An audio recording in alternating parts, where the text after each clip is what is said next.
I quietly paid the family's bills for years, expecting nothing but respect. Instead, my parents and relatives laughed about me being the family emergency fund, then told me to cover my brother's engagement dinner. I 36 work in the supply chain for a regional freight company, and I've been my family's personal bank for 14 years. Nobody asked if I wanted the job. They just started treating me like I had it, and I was too stupid to say no. Saturday night at Romanos, my brother, Dylan's engagement dinner. The whole family showed up to celebrate him finally locking down a woman willing to marry his unemployed butt. Maris was her name. Sweet girl, way too good for him. Didn't know she was about to marry into a family of professional leeches. I got there at 6 o'clock because I'm punctual like an idiot. The table was already packed with aunts, uncles, cousins, and Maris's parents looking like they'd wandered into the wrong restaurant. Mom waved me over with that fake enthusiasm she reserved for when she needed something. Dylan stood up and grabbed me in one of those aggressive bro hugs that's really just an excuse to pat yourself on the back for having emotions. We'd never been close. He was 3 years younger and spent most of his adult life explaining why his latest business idea was about to make him rich. Dinner was theater. Dylan held court about his new consulting venture, which was code for texting people on LinkedIn and calling it networking. Maris's parents smiled like hostages. Mom and Dad beamed like he'd invented electricity instead of burning through his 4th business plan in 3 years. Nobody asked what I did at work. Nobody asked how I was doing. I was furniture that occasionally dispensed money. Around dessert, Dad stood up with his water glass doing that thing where middle-aged men think they're giving the State of the Union. He toasted Dylan and Maris talking about new beginnings and bright futures like Dylan hadn't moved back home twice in the last 5 years. Then Dylan got up for his own speech because one toast wasn't enough attention. He pointed at me with his water glass, the kind of gesture that means you're about to be volunteered for something you didn't agree to. I got to thank my brother too. Most reliable dude I know. Seriously, bro, you're like a walking insurance policy. Always there when things get real. A few people laughed. Mom actually said, "That's our boy," like I was a trained dog doing tricks. Aunt Drusilla jumped in from down the table. "He never complains. That's real family loyalty right there." Dad nodded. "He's our emergency fund." Said it with a smile like it was a compliment, like reducing me to a financial instrument was something I should be proud of. Maris's mom looked confused. "Emergency fund? Oh, he helps out when we hit rough patches," Mom explained casually. "Business has ups and downs, you know. He's got that steady corporate paycheck, so he covers things when cash gets tight." Right. Every person at that table turned to look at me, waiting for confirmation that I was in fact their backup checking account. I smiled, nodded, said what I always said. "Happy to help." Dylan clapped me on the shoulder. "See, this is why he's the man. No drama, just handles business." The conversation moved on. Maris asked about honeymoon ideas. Mom suggested venues. Dad made a joke about venue packages. Everyone laughed. I sat there holding my water glass, wondering when I'd become the punchline to a joke I didn't know I was telling. The check came around 8:30. Waiter dropped it near Dad's elbow. Dad glanced at it like he'd seen a spider, looked at Dylan. Dylan suddenly needed to check his phone. Mom became very interested in her napkin. The silence lasted maybe 10 seconds, long enough for Maris's parents to shift uncomfortably. Long enough for Maris to clock Dylan staring at his phone like it was going to pay the bill. Dad cleared his throat. "You mind grabbing this one? We'll square up later." Square up later? The same lie I'd heard since 2011. The same promise that never materialized because somehow later never arrived. I pulled out my card, handed it to the waiter. Nobody said thank you. The table just exhaled and went back to wedding talk like I'd done them a small favor, instead of dropping $380 on a celebration for someone else's relationship. Dylan didn't even acknowledge it, just kept talking about the venue they were touring next weekend. Mom asked Maris about bridesmaids. Dad ordered another Diet Coke. I got my card back, signed the receipt, put it in my wallet. Around 9 o'clock, I made noise about early morning work stuff and headed out. Dylan gave me another aggressive hug. "Thanks for coming, man. And for dinner, you're a real one." Not thank you, just acknowledgement that I'd performed my function correctly. I drove home in silence with that receipt in my center console, like evidence of a crime I couldn't quite name yet. Back at my apartment, I made some eggs and sat down to do what I did every other Tuesday: review my automated transfers, make sure nothing bounced, keep the family machine running smooth. That's when my phone lit up. Group chat notification. Aunt Drusilla added me to a conversation. I opened it, expecting to see some family update standard procedure. Maybe someone needed help with something. Maybe Dad's business hit another cash flow issue. Maybe Dylan needed money for the wedding venue. The participant list: Mom, Dad, Dylan, Maris, Aunt Drusilla, and now me. Everyone who mattered, apparently. I stared at the screen. No notification that I'd been added appeared in the chat itself. Aunt Drusilla must have added me quietly. The others didn't know I was here and they were still typing. Dylan. Finally, this has been overdue. Mom. Some people never understand their place in a family. They think money makes them important. Dad. We've been too generous, too patient with his attitude. My chest felt tight. They were talking about me right now and they had no idea I could see it. I watched the messages keep coming. Dylan. We need to discuss him. Dude's been acting like he's doing us some huge favor lately. Maris. What's his problem? Dylan acts all superior. Every time I mention the business, he gets this judgmental look like his corporate job makes him better. Mom. He's always been entitled like that. Thinks regular paychecks mean something special. Aunt Drusilla. Some people forget that family isn't about money. It's pathetic how he holds it over everyone. I put my phone on the counter, picked it up, read it again. Judgmental. Superior. Entitled. Holding it over everyone. This was me, the guy who'd covered their mortgage payments, their insurance, their business loans for over a decade. The guy who just paid $380 for their celebration dinner 2 hours ago without being asked. They thought I was the problem. Dad. Time to set some boundaries. He's not welcome around here until he drops the attitude and remembers his place. Mom agreed. We've supported him emotionally for years. Always so cold and moody at gatherings like we owe him something. Carried me emotionally. I actually laughed. The guy who'd never asked them for $1, who'd never burdened them with my problems while solving theirs. That guy needed emotional support. Dylan. Should we just kick him out or make him apologize first? Maris. Kick him. He won't change anyway. Aunt Drusilla. Sometimes you cut toxic people off even if they're blood. Better for everyone's mental health.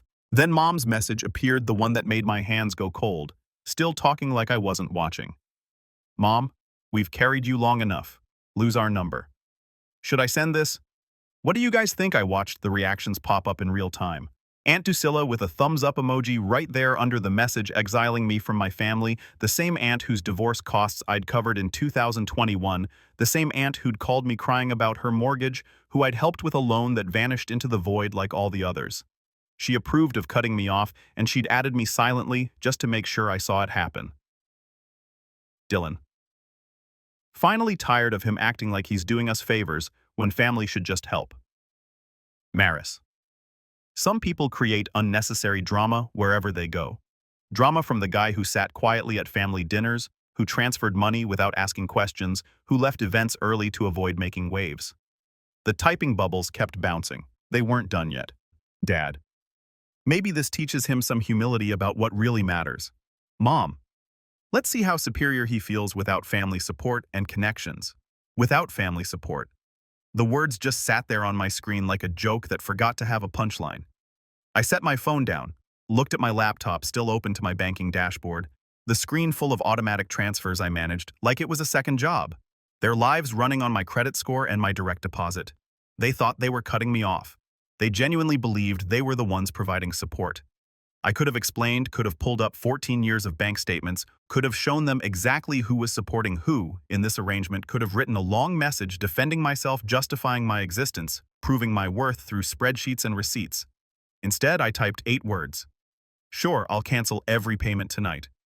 The typing indicator stopped immediately. The chat went dead silent. I cracked my knuckles and opened my banking dashboard.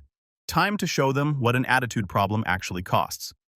The silence after my message felt like those few seconds before a car crash when you know impact is coming, but you're still gliding forward in slow motion. My laptop glowed in the dark kitchen, the same banking dashboard I'd been managing for 14 years, the same automated transfers running like clockwork, the same financial infrastructure, keeping their lives from imploding, not for much longer. I opened Excel, started documenting. For once, I wanted to see the full damage in one place, wanted to know exactly what being the family safety net had cost me. 19 automatic transfers running every month, some weekly, some triggered when their accounts dipped below certain levels.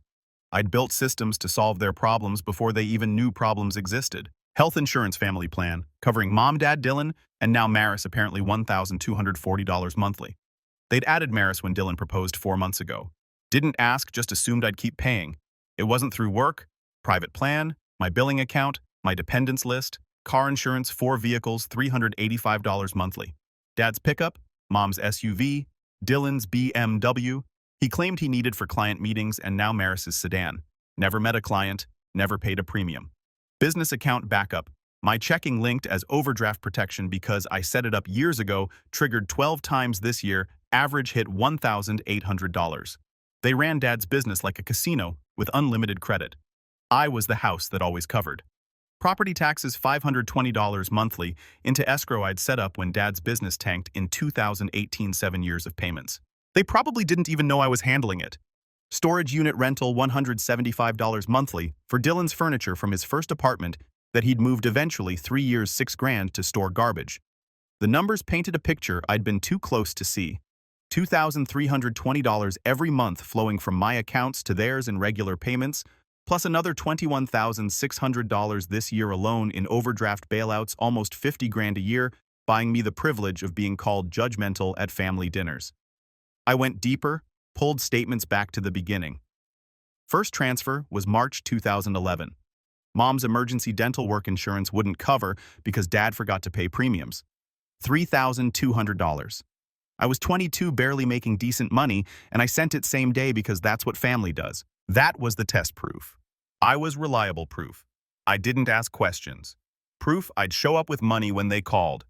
Total documented transfers over 14 years, $412,000, not loans, gifts, money given freely to people currently discussing my attitude problem in a group chat I wasn't invited to.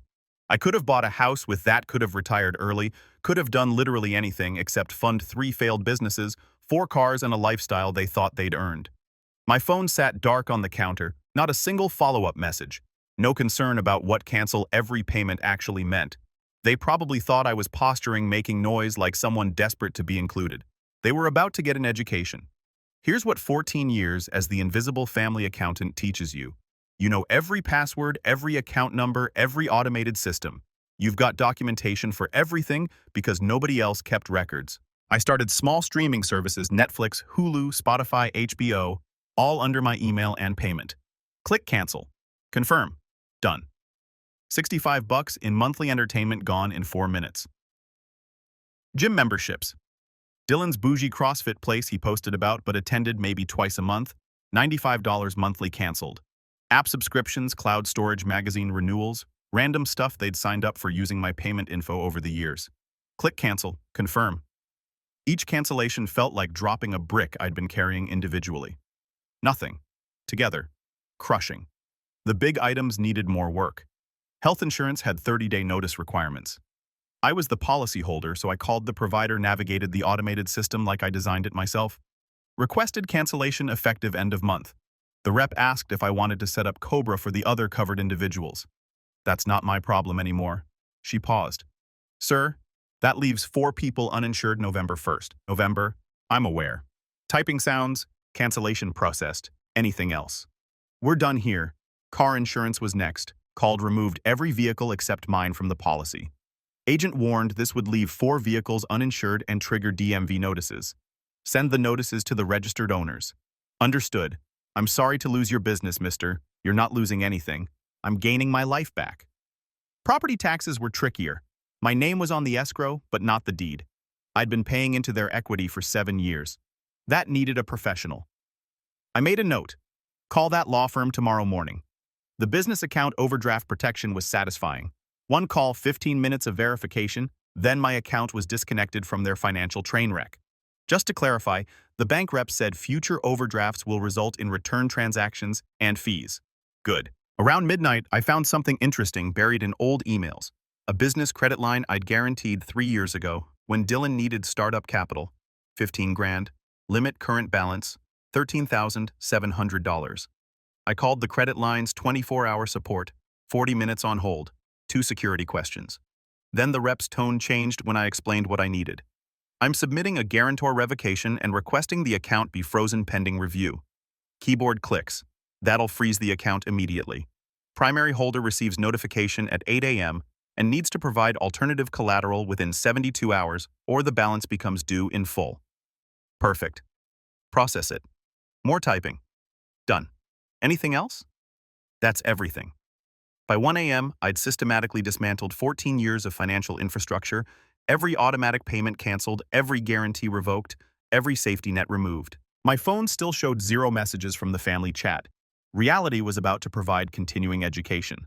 I opened a fresh spreadsheet and documented everything: screenshots of cancellation confirmations, reference numbers, timestamps.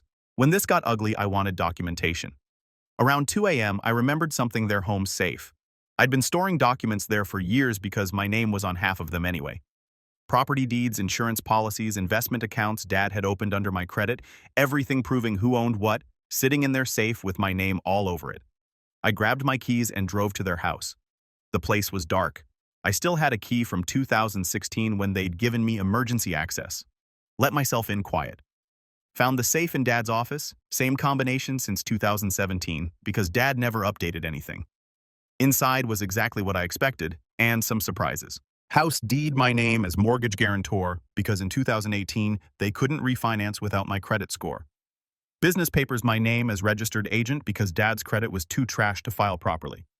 Investment accounts my social security number as primary because someone needed good credit to open them.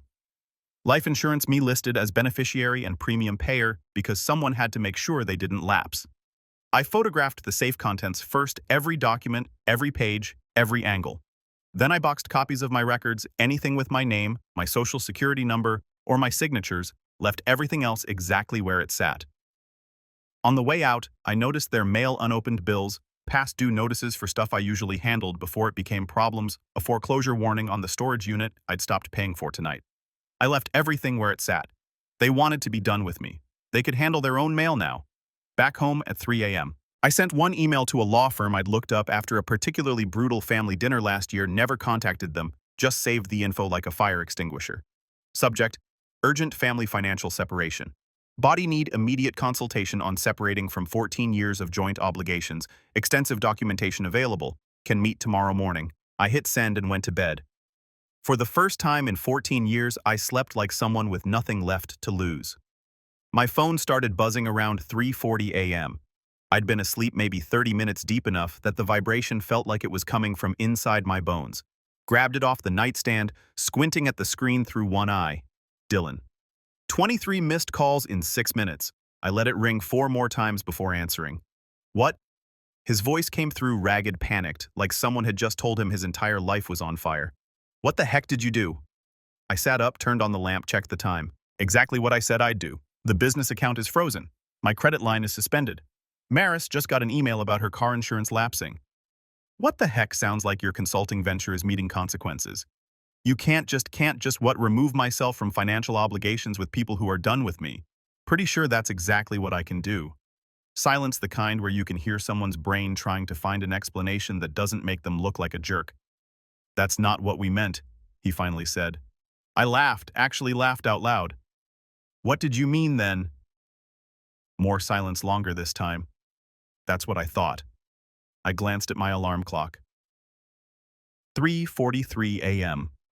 Why are you calling at 4 in the morning about this business? Problems usually wait until business hours. Because everything hit at once. The bank sent notices. Insurance sent notices. My landlord is losing his mind because the rent check bounced. Your rent bounced because you were paying personal expenses from the business account. Business account had overdraft protection from my checking. I disconnected that tonight. You can't do this to us. Us. You keep saying us. But that family meeting, the one I'm not invited to, that's not an us situation. That's a you and them situation. I'm just respecting boundaries you drew. His voice got smaller, scared. Please, we need time. You had 14 years to figure this out. You spent it treating me like a utility bill you forgot to pay. That's not fair. What's not fair is finding out my family thinks I'm judgmental while I'm literally looking at automatic transfers keeping your lives running. What's not fair is paying $380 for your engagement dinner and not even getting acknowledged, and you still had the nerve to call me the problem. I heard voices in the background, female probably. Maris? Then Dad's voice, muffled but urgent. Dad wants to talk to you, Dylan said. Tell Dad I'll talk to him through my legal counsel during business hours. You're legal. Come on. I hung up. Phone started ringing again immediately. I powered it down completely, set it on the nightstand, stared at my ceiling.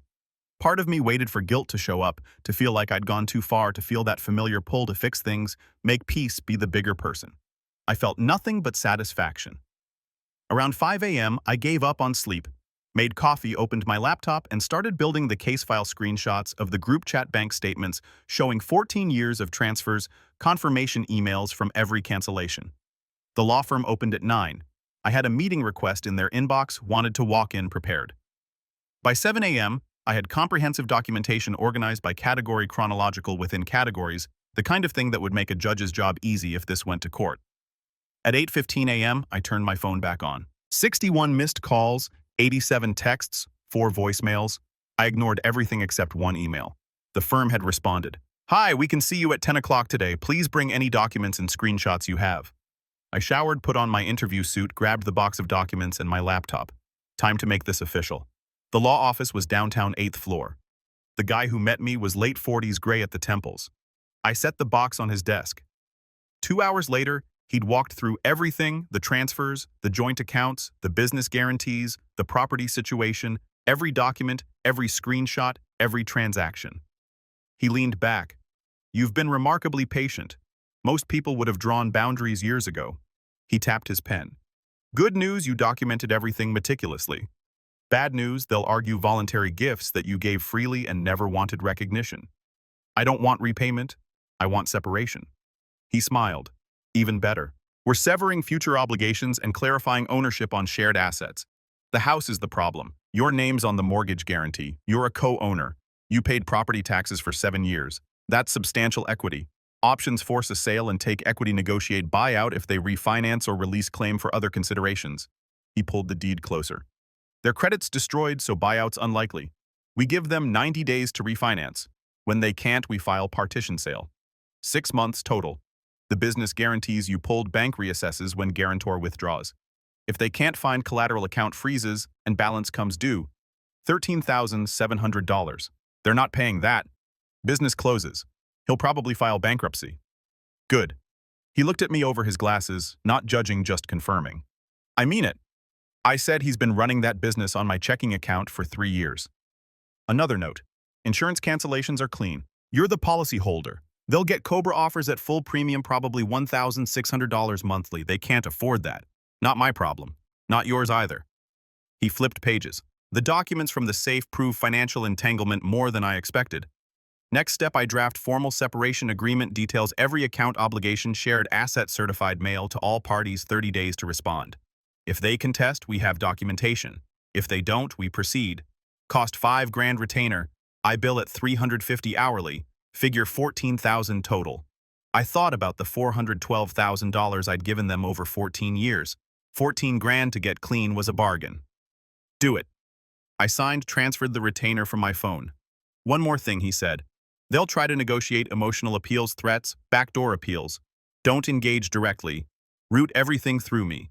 If they show up at your place, call the police. Document threats, messages, voicemails, anything." We shook hands. My phone buzzed in the parking lot.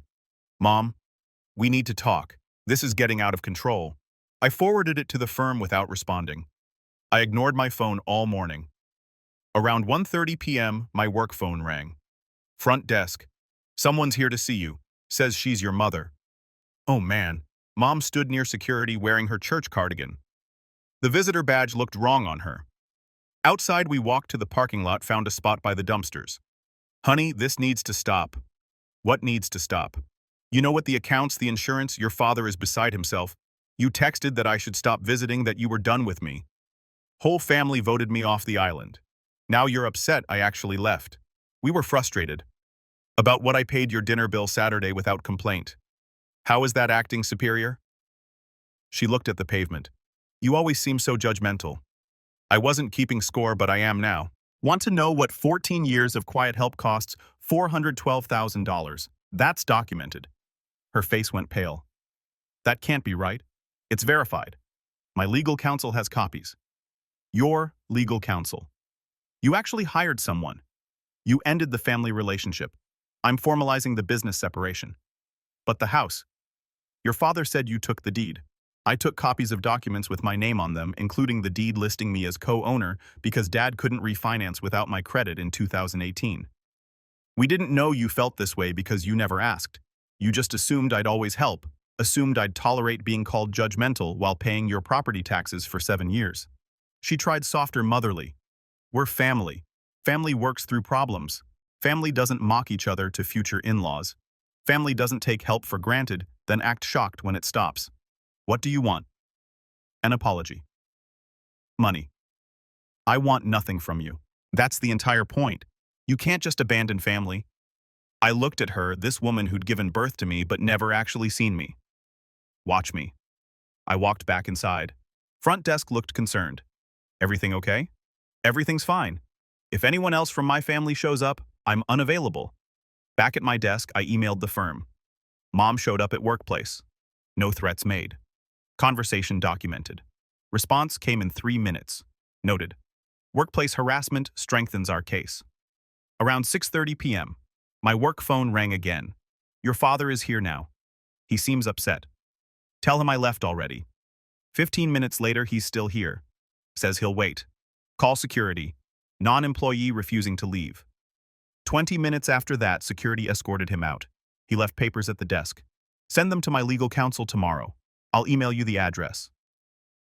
I stayed until 8:30, drove home a different route, parked 3 blocks away. My phone had 41 new messages, didn't read them. Around 10 p.m., the firm called. They're panicking. Health insurance cancellation notice arrived. Car insurance lapsed. Bank called about business credit line. It's all hitting simultaneously. Good. Your father tried arguing legal claim to the documents. I explained ownership. He hung up on me. Stay strong. This is the hard part. They'll try every manipulation tactic. Don't engage. After we hung up, I sat thinking about all the times I'd caved every guilt trip, every emergency. Not anymore. I wasn't the villain for setting boundaries. I was just done being the safety net for people who'd never catch me if I fell. 3 weeks played out like dominoes. Dylan's business died first. Credit line freeze triggered a chain reaction. Biggest client demanded immediate payment for overdue invoices floating on credit that no longer existed. When Dylan couldn't pay, they canceled. 2 other clients bailed. The whole thing folded in 8 days. Insurance lapse hit mom and dad next. Doctor's appointment rejected. Insurance terminated. Dad's blood pressure meds cost $380 out of pocket. He called screaming. I hung up. Blocked his number. Car insurance lapse triggered DMV notices. Dylan got pulled over. Day 14 uninsured vehicle, $850 fine plus impound. Had to leave his BMW because he couldn't afford release. Storage unit went to auction day 17. Everything Dylan stored for 3 years sold for $280 total. $6,000 in my payments gone. Without my property tax payments, county sent delinquency notice 30 days or face lien. They couldn't refinance. Credit scores in the low 500s. No bank would touch them. The firm called. They're asking for more time. Tell them 90 days to refinance or the house goes to sale. Maris broke off the engagement day 18. She'd finally seen Dylan's bank statements, realized his entire lifestyle had been subsidized by his brother. She moved out the same day. Dylan's texts got increasingly desperate. I blocked his number on day 20. Aunt Drusilla tried calling my work. You're taking this too far. Your parents are losing their house. Their house, not mine. If they want to keep it, they can refinance independently. You know they can't. Then they can't afford it. Problem solved. Hung up. Blocked her number. Weirdest development came day 23. Message from Maris using someone else's phone. Hey, I know this is random, but I wanted to apologize. Dylan told me a lot of things about you that were lies.